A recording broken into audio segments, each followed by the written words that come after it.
నీకు ముఖ్యమైన విషయం చెప్పాలని ఒంటరిగా రానా? ఎక్కడికి ఒంటరిగా వెళ్తున్నారు? మాణిక్యం రమ్మని చెప్పాడు. కూడా ఎవరైనా తీసుకెళ్ళండి. ఎవరైనా తీసుకెళ్దామంటే భయపడుతున్నాడు. ఒంటరిగానే వెళ్ళొస్తా. వద్దు సుబ్బారావు, అయ్యా అన్నతోటి వెళ్ళు. సరేనే. 2 కత్తులు తీసుకెళ్ళు. ఇవ్వు. నువ్వు లోపలే దాక్కుని చూడు. బెజవాడ పెద్ద దగ్గర ఎంక్వైరీ చేశాను. ఆ డ్రైవర్ ని పంపించింది మురళీ ట్రావెల్స్ గోవిందరాజు. వాడికి వీరభద్రానికి పెద్ద లింక్ ఉందన్నా. పెట్రోల్ బంక్ వెళ్ళాడనా? వెళ్ళే సాకుతో మన ప్లాన్ ని లీక్ చేస్తాడేమో, వెళ్ళి వేస్తాడ్రా. అన్నా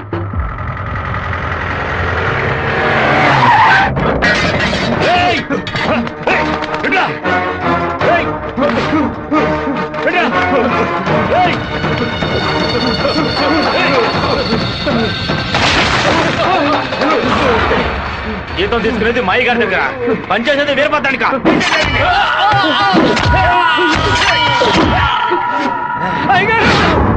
మన సత్యమూర్తి అన్నని దగ్గర మనుషులు చంపేశారయ్యా.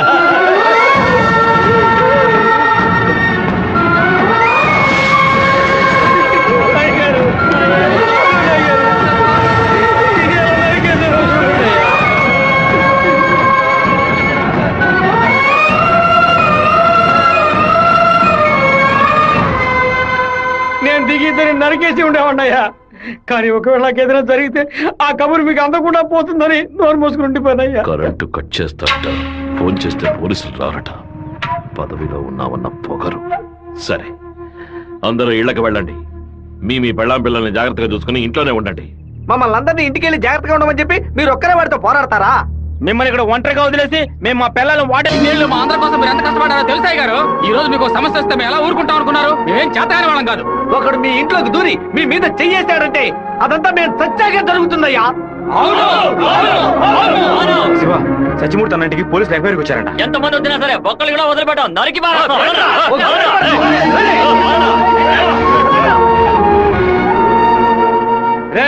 ఎవరు వచ్చేస్తారే కట్టుకో కంటగా నరికేస్తాం.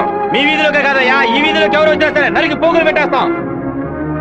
అన్న, బెజవాడ నుంచి వచ్చిన వాళ్ళు రాత్రి 10:30కి సరిగ్గా మన ఊరు పొలిమేరకు రాగానే మనకు ఫోన్ చేస్తారు. మనం సిగ్నల్ ఇస్తే చాలన్నా. ఆ వీరభద్రుడు వచ్చేస్తే పులివెందుల వాళ్ళు మన్ని వెతుకుంటూ వస్తారు. నేను గవర్నమెంట్ గెస్ట్ హౌస్ లో ఉంటాను. సరే. మీరు ఆ సత్రంలో ఉండి పని పూర్తయిన తర్వాత రండి. కలిసి హైదరాబాద్ వస్తాం. ఓకేనా? అలాగే. సరే, మీరందరూ బయలుదేరండి. సరే అయ్యా. నాన్న, మన ఊరోళ్ళంతా మన మీద ఉన్న ప్రేమతో పిచ్చి పట్టినట్టు ప్రవర్తిస్తున్నారు. ఎవరు వచ్చినా సరే నరికి పారేస్తారు.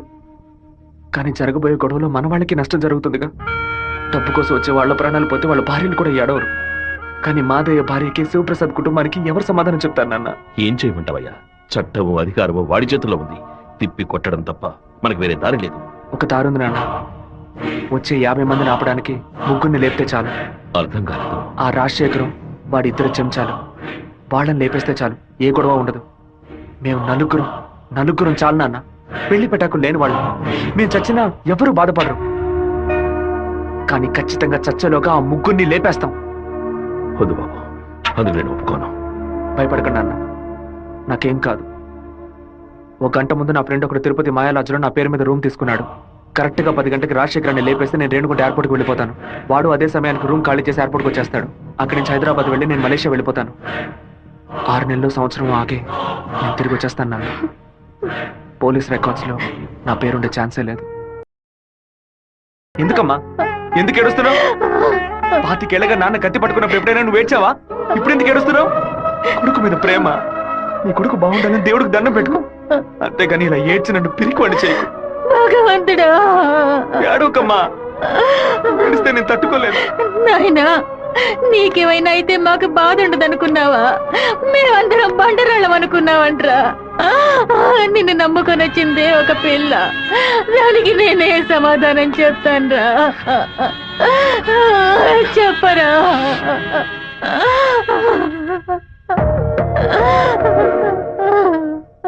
చెప్పు, నేను ఇప్పుడు ఏం చేయను? ఇన్ని రోజులు ప్రతి ఒక్క కత్తి వెనక రక్తం మాత్రమే ఉంటుందనుకున్నాను. కానీ ఇంత పెద్ద పోరాటమే ఉంటుందని ఇప్పుడే నాకు అర్థమైంది. నేను వెయిట్ చేస్తుంటాను, తిరిగి వచ్చేంత వరకు వెయిట్ చేస్తుంటాను.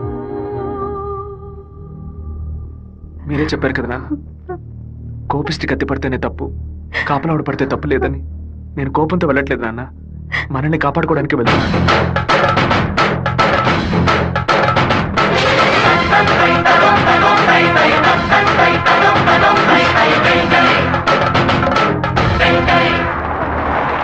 సార్ మీరు ఊరెళ్ళే వరకు డిఎస్పీ మీతో ఉండమని చెప్పారు సార్. ఊళ్ళో కరెంట్ కట్ అవగానే అన్ని ఫైర్ స్టేషన్కి ఫోన్ చేసి ఊరు తగలబడిపోతుందని చెప్పండి. సరే. ఫైర్ ఇంజిన్ వచ్చేలాగా ఊళ్ళో ఉన్న గడ్డి వాళ్ళన్నింటినీ తగలబెట్టేయండి. పోలీసులే మనం పిలిస్తే రారు. ఫైర్ మ్యాన్ ఎవరు పిలిచినా వస్తాడు. ఆడవాళ్ళని పిల్లల్ని పాకల్లో ఉండొద్దు, జాగ్రత్తగా ఉండమని చెప్పండి. సరే. నేను బ్రహ్మచారినే. నాకు పెళ్లి కాలేదని అప్పుడప్పుడు బాధపడుతూ ఉంటా, కానీ దానికి ఒక అర్హత ఉందని ఇప్పుడు తెలుసుకున్నా. మన సత్యమూర్తాన్ని చంపిన ఆ దొంగ నా కొడుకు పీక్ కొరికి రక్తం తాకుండా వదిలిపెట్టు బాబు.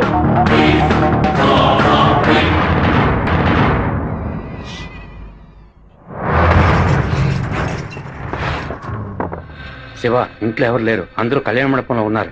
మనం చాలా జాగ్రత్తగా ఉండాలి. ముందు ప్లాన్ చేసి వాళ్ళని 2 గ్రూపులుగా విడదీసి ఊరు బయటికి తీసుకెళ్ళాలి. చిన్నాయన టైం 10:30 కావస్తుంది, ఇంతవరకు ఏ కబురు లేదు.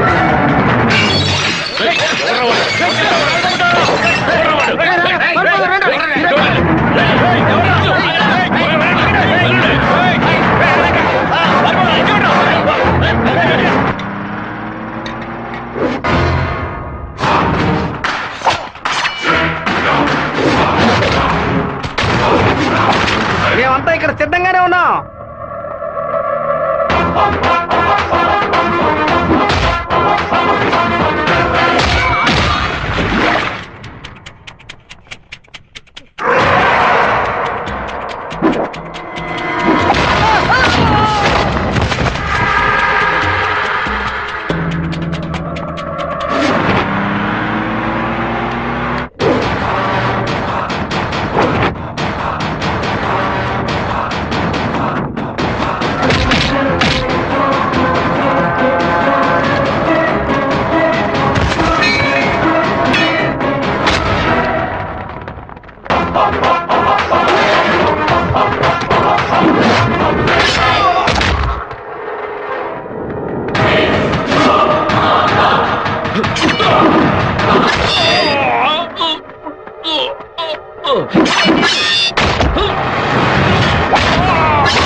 ఫోన్ చేయట్లేదన్నా. ఊళ్ళోకి వెళ్ళి చూద్దాం పదండి. వాళ్ళు పక్కనే ఉన్న రైలు పొదలో ఉన్నారు.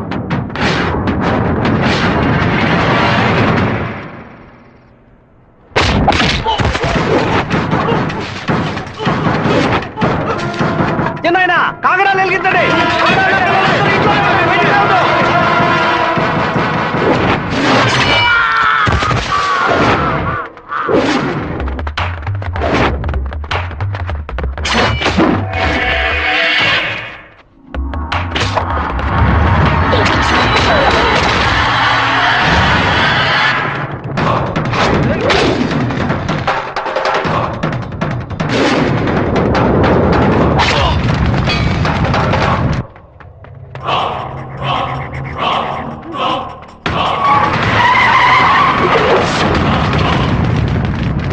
అన్నా ఏంటన్నది? మన రమ్మని బాలే పని పూర్తి చేసినట్టున్నారు.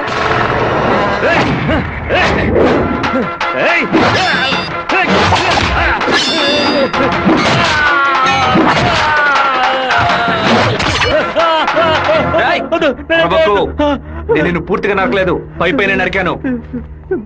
నేను చెప్పినట్టు మీరు నడుచుకున్నావు అంటే నేను ఇలాగే ఎత్తుకెళ్ళి ఇక్కడున్న జనరల్ హాస్పిటల్లో చేర్పిస్తాను, బతికిపోతావు.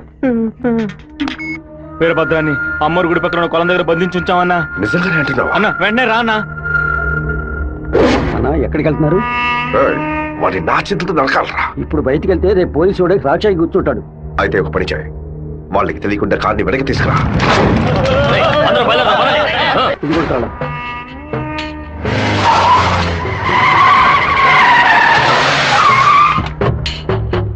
వెంకటేశ్వరరావు, వెంకటేశ్వరరావు,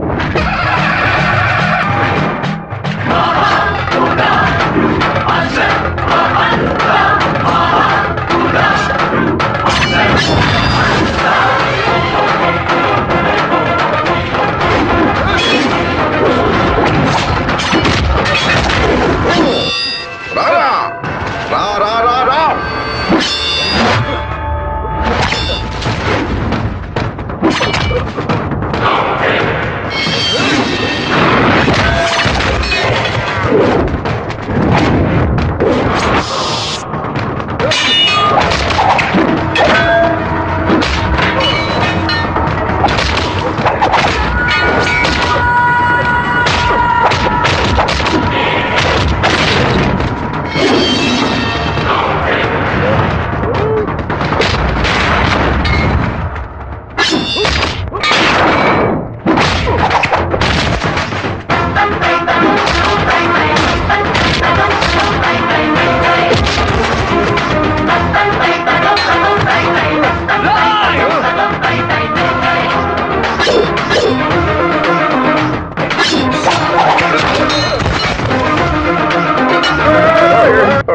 నాన్న తల నరికేస్తావా?